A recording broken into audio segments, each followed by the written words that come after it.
nosso canal no Spotify. Você ouvirá agora uma mensagem do nosso pastor Daniel Ventura. Deus o abençoe e fale ao seu coração. Quero agradecer porque o dia está lindo, lindo, lindo. De verdade, Deus tem sido muito bom com todos nós.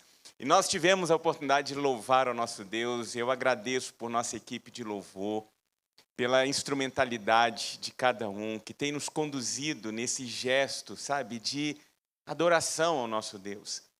E vocês têm percebido que a construção musical da nossa igreja tem sempre nos conduzido a adorar a Deus, a louvar a Deus.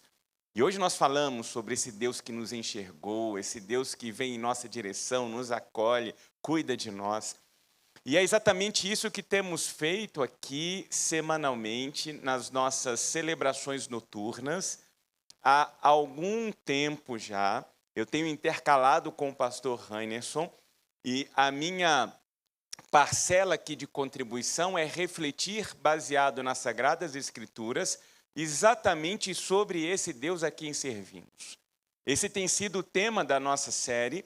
Se você ainda não teve a oportunidade de acompanhar, ou se por alguma razão você perdeu algum episódio dessa série, vá lá no nosso canal no Spotify, procure por Casa Viva, Mensagens para a Vida, e você terá acesso a todas as pregações, tanto que são realizadas na celebração matutina, quanto as mensagens que são ministradas nas nossas celebrações noturnas. Então, eu quero recuperar a nossa série, O Deus a quem servimos. E, para tanto, eu quero convidar você a acessar a sua Bíblia no Evangelho de Lucas, capítulo de número 13. Evangelho de Lucas, capítulo de número 13. Eu lerei apenas o verso de número 34. Lucas, capítulo 13, verso 34. Evangelho de Lucas, capítulo 13, verso 34. Temos aqui registradas palavras do próprio Senhor Jesus. Que palavras são essas? Jerusalém, Jerusalém, você que mata os profetas e apedrejas os que lhes são enviados. Quantas vezes eu quis reunir os seus filhos, como a galinha reúne os seus pintinhos debaixo das suas asas, mas vocês não quiseram. Você já tentou ajudar alguém que não quis ser ajudado? É difícil, né? Um filho que insiste em trilhar um caminho que você sabe que vai dar errado. E você indica, você sinaliza, você alerta, mas ele insistentemente permanece naquela trajetória. Um amigo que fecha o coração e impede o compartilhamento, a cura. E você ali ao lado, com a disposição de abraçar, de ser a extensão das mãos de Deus.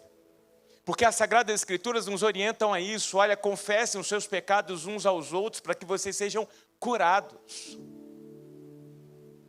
A partilha, a mutualidade, o companheirismo, a fraternidade são esses elementos espirituais que Deus vai colocando na nossa jornada para que nós possamos ser cuidados, abençoados. Você é a extensão das mãos de Deus sobre a vida de quem está aí próximo de você. Mas sabemos que, por vezes, nós estamos à disposição, com um desejo latente no nosso coração, de ajudar, de abençoar, mas as situações, as circunstâncias se configuram por conta de decisões de outros que se impedem de ser ajudados. E o que nós acabamos de ler é exatamente uma configuração dessa. Essa é a cena aqui.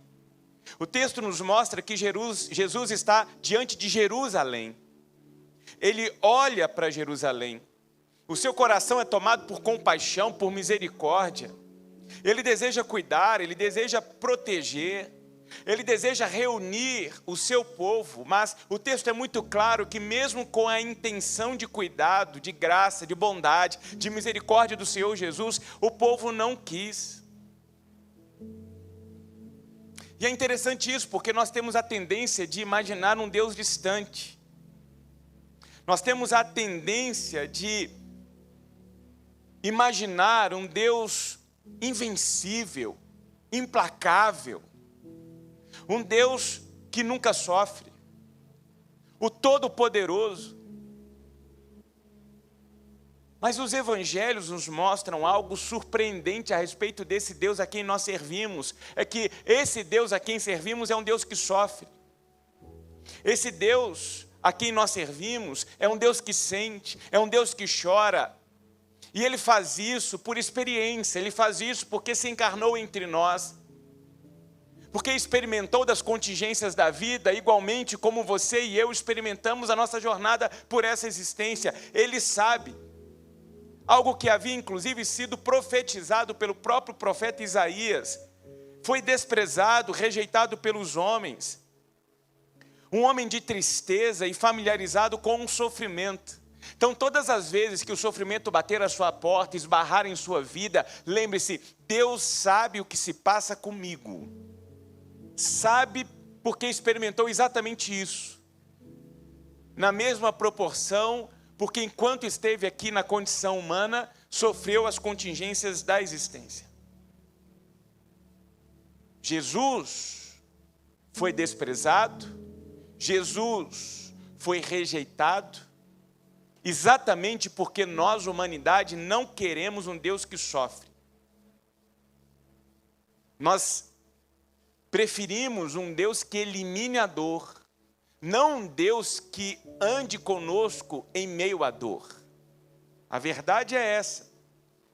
Queremos um Deus que imponha o seu poder de imediato, não um Deus que assuma as nossas lágrimas, que reconheça o que passamos e ali dê a mão a cada um de nós e passe pelos vales de sombra e morte. Só que esse é o Deus revelado nas Escrituras. Esse é o Deus a quem nós servimos. Um Deus que sofre. E porque sofre, é rejeitado. Um Deus que sofre e porque sofre, é rejeitado. A parábola dos lavradores maus reforça isso. Veja o que nos conta Lucas, texto projetado. Jesus passou a contar ao povo esta parábola. Certo homem plantou uma vinha, arrendou-a a alguns lavradores e ausentou-se por longo tempo. Na época da colheita, ele enviou um servo aos lavradores para que lhe entregassem parte do fruto da vinha. Mas os lavradores o espancaram e o mandaram embora de mãos vazias. Ele mandou outro servo, mas a esse também espancaram e o trataram de maneira humilhante, mandando-o embora de mãos vazias. Enviou ainda um terceiro e eles o feriram e expulsaram da vinha. Então o proprietário da vinha disse: que farei? Mandarei meu filho amado. Quem sabe o respeitarão. Mas quando os lavradores o viram, combinaram entre si dizendo: este é o herdeiro, vamos matá-lo e a herança será nossa. Assim lançaram-no fora da vinha e o mataram. Os servos enviados na primeira, segunda e terceira vez são aqui representados exatamente pelos profetas na história da humanidade. O filho, o herdeiro, é o próprio Cristo, que foi rejeitado e que foi morto. É a mesma verdade dita a Jerusalém: quantas vezes eu quis, mas vocês não quiseram. Um evento que evidencia essa rejeição é a paixão de Cristo. Aquela semana santa. Na entrada de Jerusalém, a multidão se coloca defronte à cidade, com folhas de palmeiras, abanando-as e de forma estrondosa, gritando: Hosana ao filho de Davi, bendito é o que vem em nome do Senhor. É a mesma multidão que uma semana depois, quando tinha a oportunidade de escolher entre Jesus e Barrabás, disseram: crucifique Jesus e liberte o Barrabás. Que Deus é esse que se expõe à humilhação, que se entrega à rejeição, que se oferece sem reação alguma ao escárnio, ao cuspe no rosto? Que Deus é esse que parece tão fraco que morre? Que Deus é esse? Esse é o Deus a quem nós servimos. Eu sei que é muito estranho a gente ouvir a respeito disso, porque nós estamos, pelo menos, acostumados a ouvir, e é dessa forma, inclusive, que a história nos conta, especialmente dentro de uma cultura politeísta, marcada por múltiplas religiões e múltiplas divindades, que nós estamos acostumados a identificar e acolher a imagem de um Deus onipotente, de um Deus intocável. Só que quando nós vamos para o Evangelho, nós vamos encontrar o único Deus vivo sobre tudo e todos, que é capaz de morrer por conta dos seus. Esse é o Deus a quem servimos. O esperado seria que esse Deus fosse reverenciado por conta da sua glória, que nós nos curvássemos diante da sua potente mão. Só que é interessante, porque nós vamos lendo os evangelhos e vamos acompanhando a trajetória desse Deus encarnado, que multiplica pães, pega 5 pães e 2 peixes e alimenta uma multidão. Um Deus encarnado que vai ao encontro das dores e cura, livra as pessoas das suas enfermidades, cura na alma, cura no físico. Um Deus que, quando presente entre nós, tocava mortos e ressuscitava mortos. E que, a despeito dessas ações miraculosas, cuidadosas, generosas, foi rejeitado. Um Deus que se manifestou na história com seu poder para mostrar que o seu poder pode ser rejeitado. Ou seja, o Deus a quem nós servimos é um Deus diferente. Porque é um Deus discreto. É um Deus que não se impõe à força. Mesmo que pudesse, não se impõe à força. Eu fico imaginando se no lugar de Cristo estivéssemos nós, cada um de nós, mortos injustamente, zombados por parte da população que está ali aos pés da cruz. Eu acredito que alguns de nós, depois de 3 dias no mundo dos mortos, vindo à ressurreição pelo poder do Espírito Santo de Deus, faremos questão de visitar os nossos inimigos. Aparecendo lá e dizendo: vocês estão achando que a morte me venceu? Agora vocês vão pagar o preço por aquilo que vocês fizeram. Só que Deus não faz assim. Deus não ressuscita e vai ao encontro dos seus inimigos, dos seus algozes, não. A primeira coisa que Cristo faz é ir ao encontro dos seus, expressar a partir da sua ressurreição o cumprimento da promessa que ele havia feito. O templo será destruído, mas ao 3º dia será reconstruído. A morte não terá primazia sobre a minha vida. Eu tenho, por meio do Espírito Santo, poder sobre a morte. A última palavra agora é ressurreição. É ressurreição. O Deus a quem nós servimos não é um Deus que se impõe e exige que nós o amemos de forma obrigatória. Não. E eu costumo dizer isso e quero trazer isso aqui. Eu sei que alguns não concordam, não acreditam nisso, mas não adianta a gente orar pedindo: Deus, converta o meu cônjuge. Deus, converta o meu filho. E sabe por que não adianta a gente orar fazendo esse tipo de prece a Deus? Porque Deus nunca forçou, E Deus nunca forçará ninguém a amá-lo. O que Deus deseja não é obter filhos que o amam por obrigação. Deus deseja ter filhos que voluntariamente expressem o seu amor, a sua devoção, a sua entrega, por um coração sincero, uma fé voluntária. Imagine você com seu filho e a sua filha, sabendo que o seu filho e a sua filha te ama porque você obrigou a amá-lo. Me ama, porque se você não me amar, eu vou te punir, eu vou te disciplinar. Não faz sentido isso. Não há autenticidade, verdade. De igual modo acontece com Deus. Esse é o Deus a quem nós servimos. Um Deus de relações voluntárias, da disposição e da liberdade de amá-lo e não amá-lo. Amá-lo e não amá-lo. E a base dessa relação, portanto, é pautada na voluntariedade e na fé. Eu decido amar a Deus. Eu optei por amar a Deus. Eu optei por entregar a minha vida a Deus, o meu coração, a minha existência, ser guiado por Ele. Paulo afirma em 2 Coríntios 5:7, viveremos por fé e não pelo que vemos. A experiência espiritual é pautada na fé. Na fé.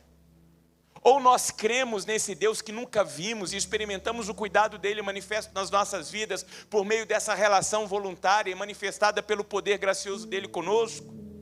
Ou então nós estaremos trafegando, como muitos têm trafegado nesse tempo, na trilha da religião, do dogma, do paradigma, do rito. Não é essa a proposta do Senhor Jesus. Ele mesmo declarou em João 20. Felizes são os que não viram, mas creram. Felizes são aqueles que não viram, mas creram. Se nós esperamos um Deus que invada a nossa vida de forma avassaladora, nós nos decepcionaremos. Porque esse não é o Deus a quem nós servimos. E posso afirmar que mesmo que Ele se manifestasse todos os dias de forma sobrenatural, de forma extraordinária, ainda assim Ele correria o grande risco de ser rejeitado. A história mostra isso para a gente. E alguém vai dizer assim, ah não pastor, comigo não. Não. Ele andou sobre as águas.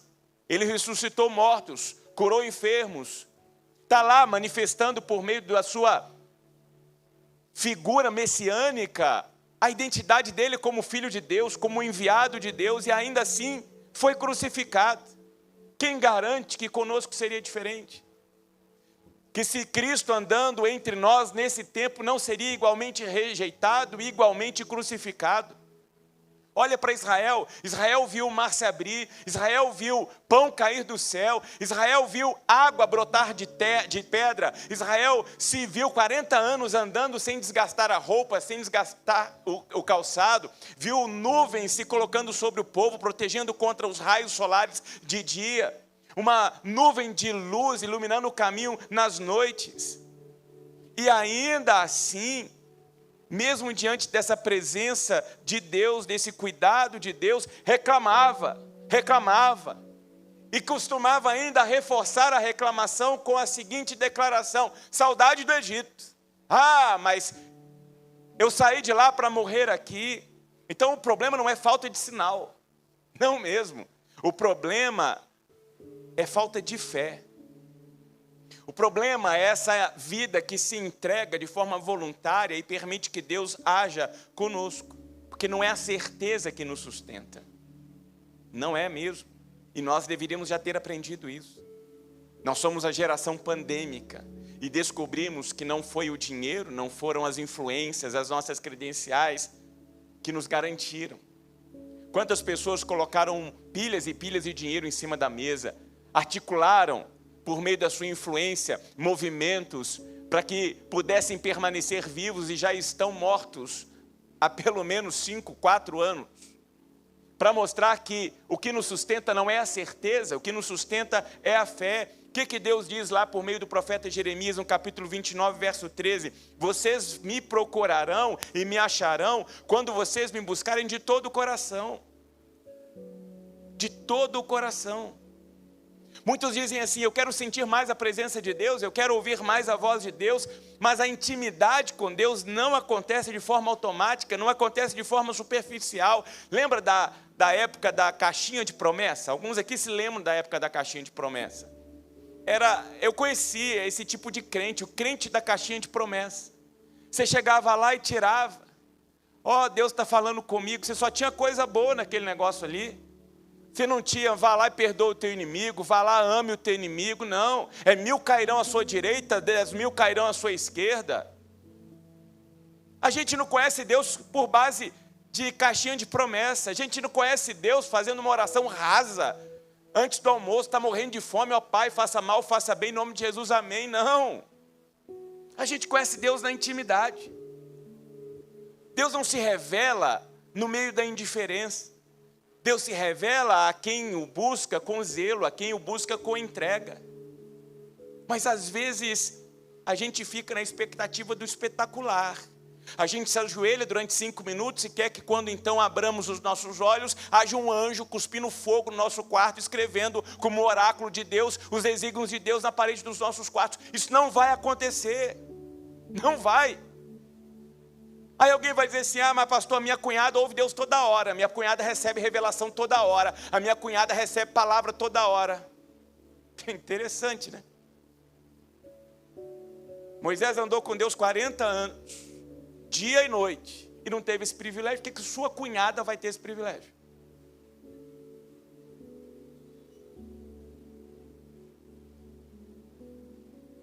E mesmo que Deus se manifestasse de forma miraculosa todos os dias, sabe qual que é a verdade? É que isso não nos tornaria íntimos dele. Se Deus se manifestasse todos os dias de forma sobrenatural, não significa que isso nos faria íntimos dele.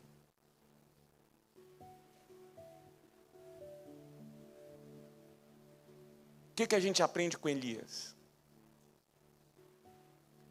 A presença de Deus não está no terremoto, a presença de Deus não está no fogo, a presença de Deus não está no vento impetuoso, não. A presença de Deus é manifesta quando vem exatamente aquela brisa suave. É no sussurro suave. É nesse momento de quietude, de solitude, que a gente escuta: aqueitai-vos e sabei que eu sou Deus. Eu falei isso hoje pela manhã. A experiência de nós saltarmos no colo do Papai do Céu e nos permitirmos permanecer ali. Porque nós somos precipitados. Nós somos a geração midiática, já passamos a geração micro-ondas há muito tempo. Porque no micro-ondas a gente ainda tinha paciência de aguardar 1 minuto. Agora a gente não aguarda nem mais 1 minuto. A gente é a geração do clique, a gente quer que clique e responda, clique e responda, clique e responda. A gente quer que enquanto estivermos orando, Deus já responda a nossa oração antes da gente dizer em nome de Jesus, amém.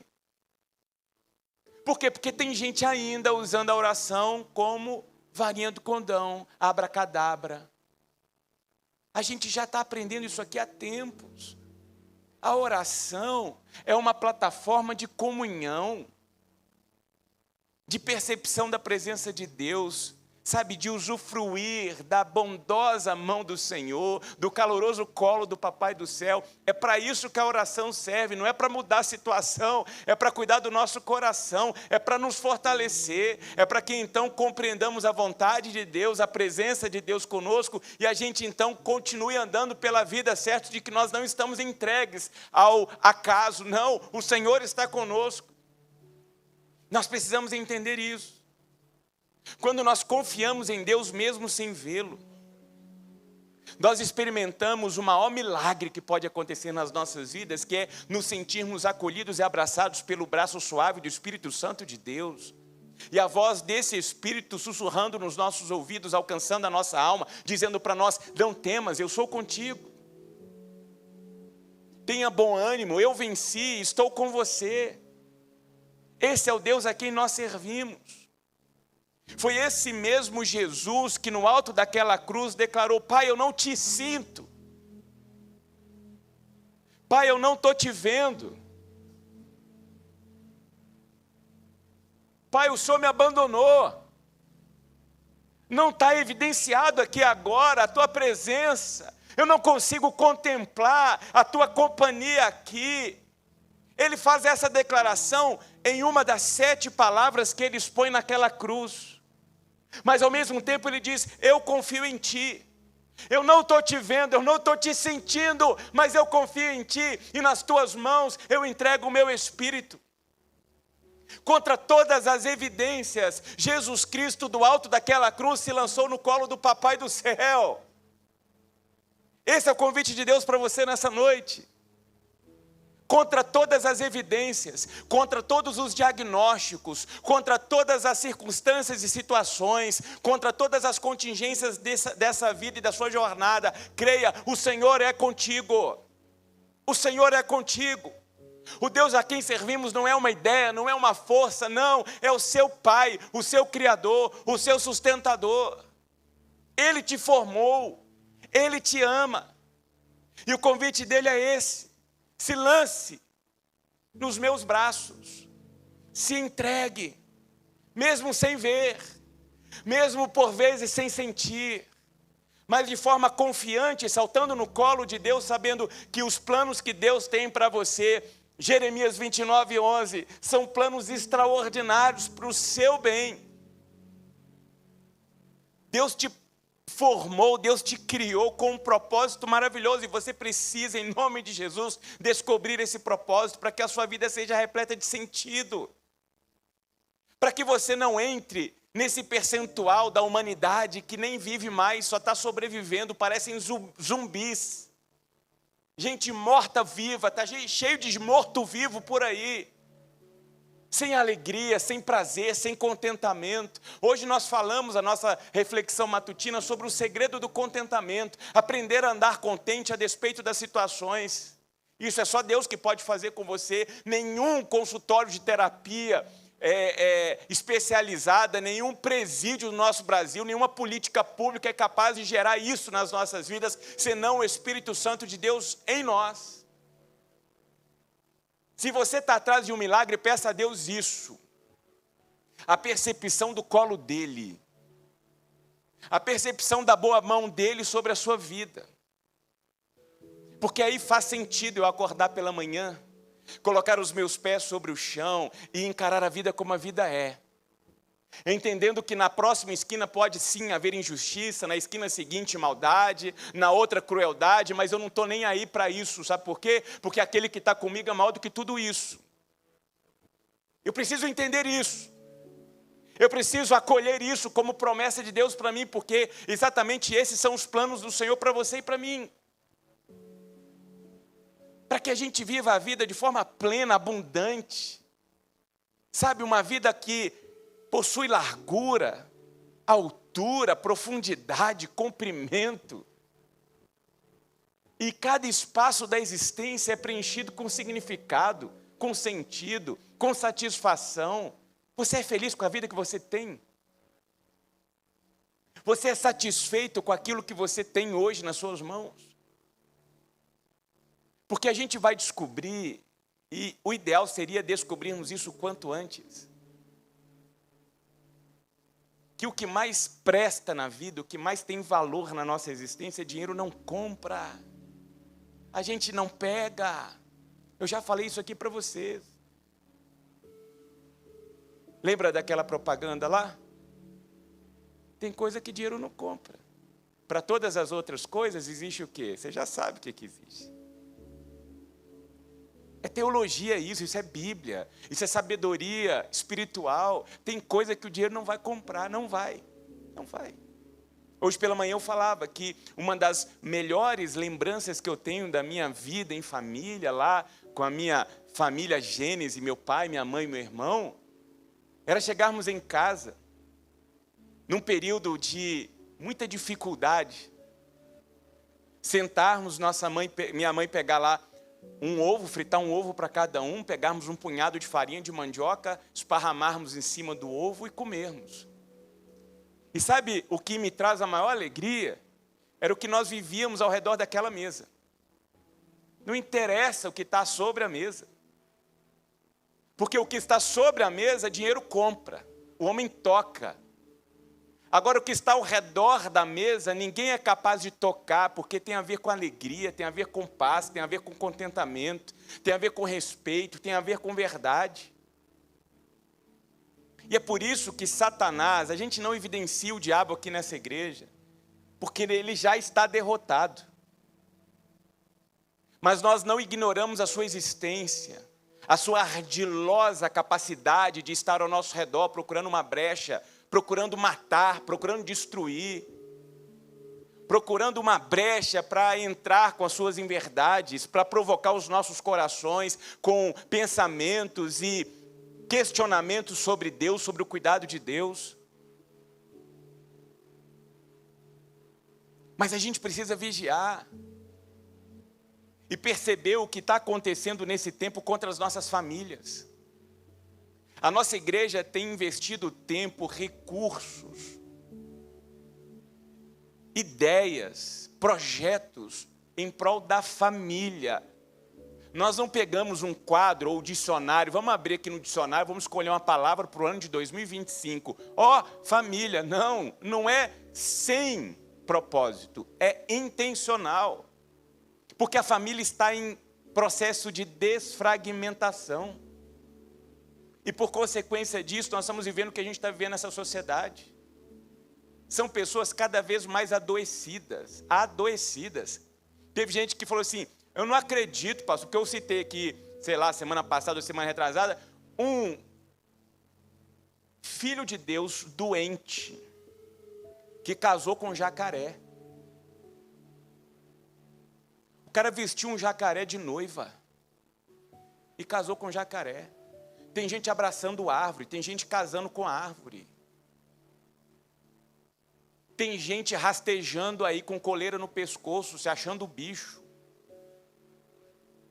Olha onde nós chegamos. E tem gente batendo palma para isso.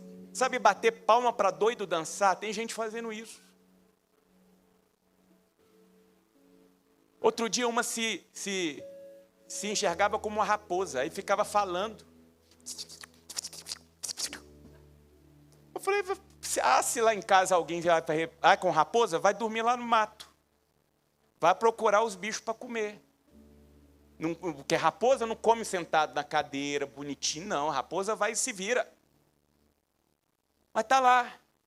Pais adoecidos, gerando filhos mais adoecidos ainda. E eu fico pensando, o que nos espera daqui 15, 20 anos? De verdade. Por isso, nós estamos aqui como igreja. A gente não está aqui para ocupar um andar de um prédio na avenida principal de Itaipava, não. Eu já falei, gente, se nós não formos úteis aqui, a gente entrega isso aqui para o proprietário, abre um armazém aqui, uma academia, sei lá, faz qualquer coisa aqui. Mas se nós estamos aqui, nós temos que, estando aqui, fazer diferença. Por isso a nossa proposta é, venham homens. Participe dos nossos encontros, dominicalmente temos feito o nosso discipulado de homens aqui, das 8h15 às 9h15, vamos abrir a 3ª turma. Mulheres nos seus grupos de discipulado, homens nos nossos cultos toda segunda, mulheres nos seus cultos toda quarta. A gente não está fazendo isso para encher um calendário de atividade, vocês já sabem disso, a nossa igreja não é uma igreja de evento, porque eu entendo que evento é evento. A gente não está aqui para isso. A gente está aqui para ser a extensão das mãos de Deus na vida de vocês. Nós queremos ser reconhecida como uma igreja que acolhe, ama e serve. Nós queremos ser genuinamente reconhecidos como comunidade de Cristo. É por isso que a gente está aqui. Por isso o nosso convite, por isso os nossos desafios, por isso as nossas oportunidades para os nossos filhos. Vocês podem rodar esse Brasil de norte a sul, vocês não vão encontrar em abundância o que tem oferecido nessa nossa igreja aqui na área Kids. Não vai, eu estou te falando, eu rodo esse Brasil de ponta a ponta, não tem. Cansei de pegar igrejas aí que distribuem papel de Pokémon, canetinha e balinha para criança. Aqui não, aqui nós temos dezenas de pessoas entregues num ato de serviço às nossas crianças. Por quê? Porque nós cremos na necessidade que temos hoje, o compromisso espiritual de preparar essa geração para transformar esse mundo num mundo melhor. Nós cremos que dessa geração de crianças que temos na nossa igreja vão sair novos e verdadeiros homens e mulheres de Deus que vão ocupar posições estratégicas da nossa sociedade e do nosso mundo. Professores, líderes políticos, pessoas que vão com honra sentar numa cadeira do STF e vão aplicar de forma justa a justiça de Deus. Homens que vão sentar na cadeira do executivo e vão fazer cumprir o que precisa ser cumprido para o bem do povo. É isso que nós desejamos, é isso que nós ansiamos. E nós não estamos aqui simplesmente colocando a boca para os céus, pedindo que Deus transforme, não. Nós queremos ser agentes de transformação.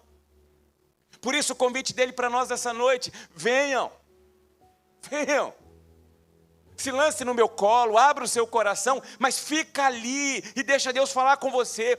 Deixa Deus revelar o propósito dele para a sua vida. Deixa, porque eu não quero que você, nem eu, cheguemos ao final da nossa existência, a gente olhe para trás e fique com um gosto amargo na boca, sabe por quê? Porque a gente não viveu. Porque nós vamos morrer, todos nós vamos morrer. Eu já cansei de falar isso aqui, esse auditório não tem mais 100 anos de vida. A morte, ela é universal, nos alcança a todos. Qualquer ser que respira sobre a face da terra tem tempo contado. Nós estamos cada dia mais distantes do nosso berço e cada dia mais próximos da nossa sepultura. O que vai nos definir é o que nós vamos fazer nesse curto tempo de vida, com a vida que Deus nos deu. E eu vou te dizer uma coisa: o propósito da vida é muito maior do que ficar careca, engordar e encher a paciência dos outros. Tem algo mais lindo, mais espetacular, mais extraordinário, que começa na sua casa, na sua relação conjugal, na sua relação com seus filhos, perpassa pela sua família, pelo seu ambiente de trabalho, na igreja. Quanta coisa linda tem acontecido na Casa Viva. Quanta coisa extraordinária Deus tem feito aqui. São milagres em cima de milagres. E olha, é porque eu sei guardar segredo, mas prepara o coração, porque Deus está trazendo coisas inéditas e extraordinárias para nós esse ano. Acredite nisso, você vai se alegrar, você vai celebrar, porque nós só chegamos até aqui porque a boa mão do Senhor está sobre nós. Estar nesse lugar é milagre de Deus, milagre de Deus. Estamos às portas de celebrarmos os nossos 3 anos de existência. 3 anos, grandes coisas o Senhor tem feito por nós esses 3 anos. E por isso a gente não se contém de tanta alegria, de tanto louvor, de tanta gratidão no nosso coração, porque é só Deus, é só Deus. Está aqui o pastor Alecrim e Ana, chegaram lá do Mato Grosso do Sul, já tem 2 meses que vocês estão aqui com a gente. De vez em quando o pastor Alecrim fala assim comigo durante a semana, trabalhando: é inacreditável, eu já parei de contar. É tanta bênção, é tanto sobrenatural. É tanta coisa inexplicável que acontece aqui. E aí eu falo com ele: meu amigo, isso aqui se chama Igreja de Jesus. Isso aqui é a prova de que Deus está com a gente. É a boa mão do Senhor sobre as nossas vidas. Isso não tem a ver comigo, não tem a ver com você, não tem a ver com o pastor Rainson, não. Isso tem a ver com Deus estar conosco o tempo todo. Nós estamos com os corações sensíveis à voz de Deus. Por isso, você pode talvez ter entrado aqui nesse auditório nessa noite cansado, sobrecarregado, angustiado, angustiada. Talvez na expectativa de ver se cumprir na sua vida o bom querer de Deus. Talvez um sinal espetacular. Mas lembra o seguinte: se você está na expectativa lá de se levantar dos seus joelhos e ver um sinal miraculoso acontecendo no seu quarto, esquece isso. Sabe por quê? Porque Deus não é o Deus de espetáculo. O que Deus quer é coração, é sinceridade, é simplicidade. É você se colocar diante de Deus, abrir o seu coração e expor o que está se passando no mais profundo da sua alma. Não fica tentando fazer uma oração instagramável para Deus, não. Larga de mão essa tentativa de ser o que você não é, de tentar ser um avatar. Tem gente que perdeu sua identidade, se tornou um avatar. Não, seja você, sincero, sincera, justo, justa. Primeiro consigo, depois diante de Deus. Porque o que Deus quer é que você o busque de todo o seu coração. Está com vontade de gritar, grite. Está com vontade de pôr para fora, ponha para fora. Deus não vai te fulminar por causa disso, não. Sabe, na sua relação familiar, de vez em quando seu filho dá aqueles rompantes, sabe? Ou nós damos aqueles rompantes. Gente, é assim com Deus. Deus, eu não estou aguentando. Deus está doendo. Deus, por que isso? Deus, por que aquilo? Não vai cair um raio do céu para te partir no meio, não. Porque o que Deus quer é sinceridade. Então fala, Deus está doendo. Deus, eu não estou aguentando. Deus, me ajuda. Mas expresse isso de forma voluntária. Ame Deus de forma voluntária. Porque o que o Senhor hoje está fazendo é te chamando, assim como Ele chamou Jerusalém, para debaixo das asas dEle, para Ele te acolher, para Ele cuidar de você. Deus quer cuidar desse anseio, desse desejo que está aí repousando no seu coração. Talvez algo que alcance a sua vida, talvez algo que alcance a vida de algum ente querido. Talvez alguma dor manifestada por conta de um diagnóstico médico, talvez uma outra dor manifestada por conta de uma traição, talvez uma injustiça, talvez um desafio no trabalho. Eu não sei o que você está enfrentando, mas Deus sabe. E Ele quer encarar isso com você, porque o Deus a quem nós servimos sofre conosco, caminha conosco. Então, com sinceridade, abra o seu coração e diga: Senhor, eu não estou sentindo mais o Senhor. Há tempos eu não ouço a sua voz. Eu não estou te vendo. Lembra de Jesus no alto da cruz? Eu não te vejo, eu não te sinto. Mas eu confio no Senhor. Eu confio no Senhor. Então seja autêntico e autêntica, mas ao final da sua autenticidade, confie. Confie. E que essa entrega se traduza, sabe, na manifestação do céu sobre a sua vida. Sabe, os céus descendo sobre a sua existência, dentro da sua casa, no meio do seu casamento, na vida com seus filhos, no seu ambiente de trabalho. Isso só Deus pode fazer. Transformar você numa pessoa inteira, inabalável, independente que tudo ao seu redor esteja um caos. Hoje pela manhã eu contei um testemunho lindo, lindo, lindo. Eu vou tomar liberdade de contar de novo, porque coisa boa a gente tem que contar. Uma pessoa da nossa igreja chegou, aí de repente subiu, me procurou, falou: pastor, eu preciso falar contigo.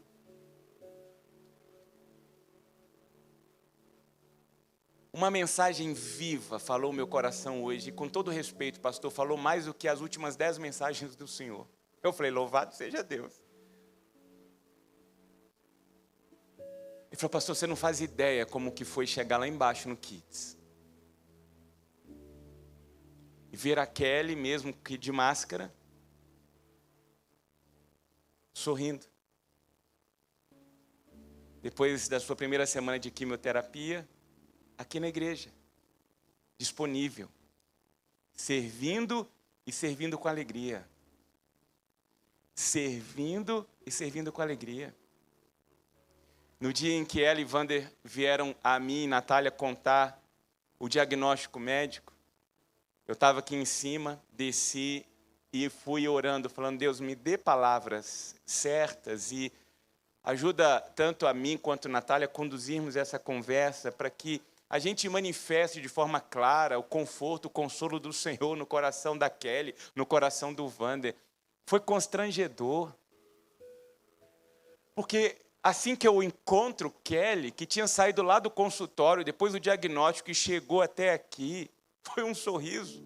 E ela sentada na minha frente, na frente da minha esposa, dizendo assim: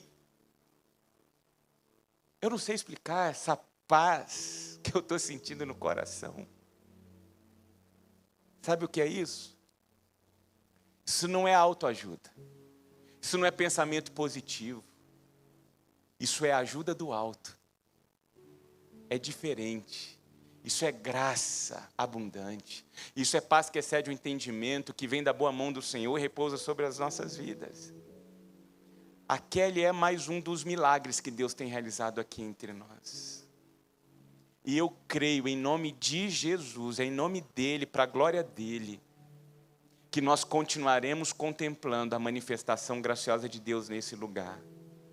Porque esse lugar se chama Igreja de Jesus.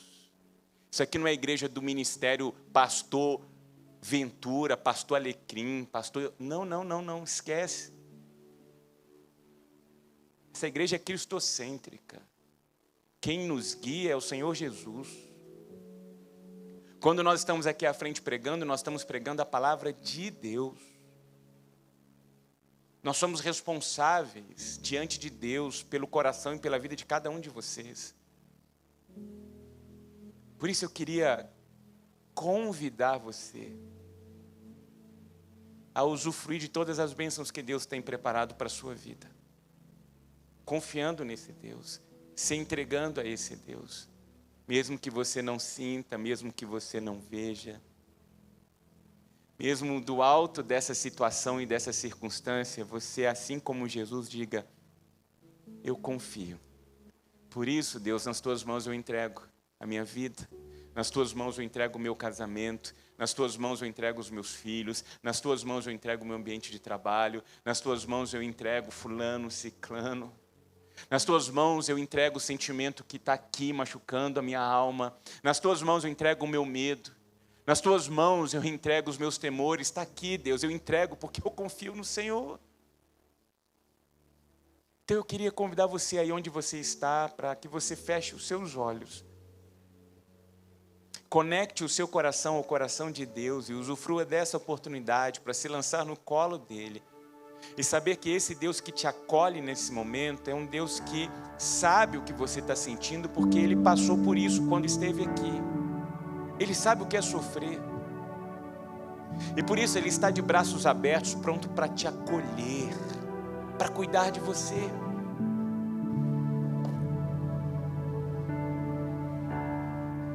Deus, nós te louvamos porque o Senhor não é um Deus distante, mas um Deus que sofre conosco. Obrigado porque em Jesus o Senhor chorou as nossas lágrimas. Em Jesus o Senhor carregou as nossas dores. Em Jesus o Senhor assumiu o desprezo que era nosso. E hoje nós queremos responder ao teu convite. Mesmo sem ver, mesmo sem sentir, nós escolhemos confiar. Nós escolhemos nos lançar nos teus braços. Nos lançar no teu colo como Jesus fez naquela cruz. Por isso, Deus, receba a nossa vida, nossa família, os sentimentos que passam dentro dos nossos corações. Acolha-nos e esconda-nos debaixo das suas asas. Nós queremos usufruir da intimidade com o Senhor, não baseada no espetáculo, na expectativa sobrenatural, não, mas numa fé sincera, numa busca constante de relacionamento com o Senhor. Queremos nos sentir acolhidos nos teus braços, acariciados por tua boa mão, sensíveis à voz do teu Espírito dizendo a nós: não temas, porque eu sou contigo. Que a tua graça, Deus, nos sustente em todo o tempo. Que o teu Espírito Santo nos console. E que a nossa vida, toda a nossa vida, seja para a glória do teu santo nome. É o que nós pedimos para o nosso bem, para o bem da nossa casa, do nosso casamento, dos nossos filhos, da nossa jornada sobre essa existência. Mas sobretudo para que cada movimento nosso seja uma expressão de louvor ao teu santo nome, e que toda honra e toda glória seja dada ao Senhor. É o que desejamos, é o que oramos, em nome de Jesus. Amém e amém.